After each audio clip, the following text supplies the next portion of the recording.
Hi అండి అందరికీ, నేను మీ శ్రావణి. వెల్కమ్ బ్యాక్ టు ఇట్లా శ్రావణి సురేష్ ఛానల్ అండి. ఇక్కడ వచ్చేసి నేను ఉల్లిగడ్డలతో మసాలా కర్రీ అయితే చేశాను. చాలా అంటే చాలా టేస్టీగా ఉంటుంది. సింపుల్గా చెప్పేసాను, ఒకసారి చూసేసేయండి. ఒక కట్ట ఉల్లిగడ్డలు అయితే తీసుకున్నాను. ఉల్లిగడ్డలు వచ్చేసి మీకు ఏ సైజు కావాలంటే ఆ సైజు ఇట్లా చిన్నగా కట్ చేసి పెట్టేసుకునేసాయి.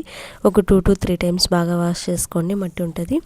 అలాగే ఇదికి మసాలా అయితే రెడీ చేసి పెట్టేసుకుంది. ఒక మిక్సీ జార్ తీసేసుకొని మనం వేయించి పెట్టుకున్న కొద్దిగా మెంతి, జీలకర్ర వేసేసుకోండి. అలాగే కొద్దిగా ఒక 5 లేదా 6 వెల్లుల్లి, అలాగే వేయించి పెట్టుకున్న పల్లీలు కూడా కొద్దిగా తీసుకోండి. మీరు ఎక్కువ కర్రీ కావాలనుకుంటే పల్లీలు ఎక్కువ తీసుకోండి. నేను ఇక్కడ 2 మెంబర్స్గా చేస్తాను కాబట్టి అన్నీ కొద్దిగా తీసుకుంటున్నాను. అలాగే కొద్దిగా పసుపు, ధనియాల పొడి, కారం పొడి వేసేసుకొని కొద్దిగా వాటర్ వేసుకొని మెత్తగా రుబ్బి పెట్టేసుకోండి. అంతా రుబ్బి పెట్టేసుకున్న తర్వాత కొద్దిగా చింతపండు కూడా నానబెట్టి పెట్టుకోవాలి. ఇక్కడ చూడండి, నేను అన్నీ రెడీ చేసేసుకున్నాను. అన్నీ రెడీ చేసుకున్న తర్వాత ఒక కడాయి తీసుకొని స్టవ్ ఆన్ చేసేసుకోండి.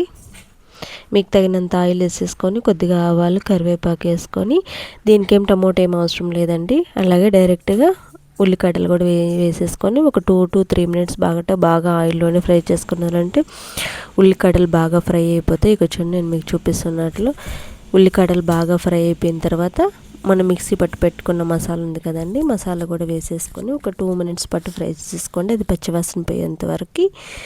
ఇది వేగుతున్నట్లే మనం చింతపండు నానబెట్టి పెట్టుకున్నాం కదా, చింతపండుని బాగా వాటర్ అంతా తీసేసుకొని ఇందులో మిక్స్ చేసేసుకోవడమే. చాలా అంటే చాలా టేస్టీగా ఉంటుందండి. ఇక్కడ ఇంతవరకు మనం ఎక్కడ సాల్ట్ వేయలేదు. ఇప్పుడు వచ్చేసి కొద్దిగా సాల్ట్ వేసుకొని సర్వ్ చేసేసుకోవడమే. Thank you.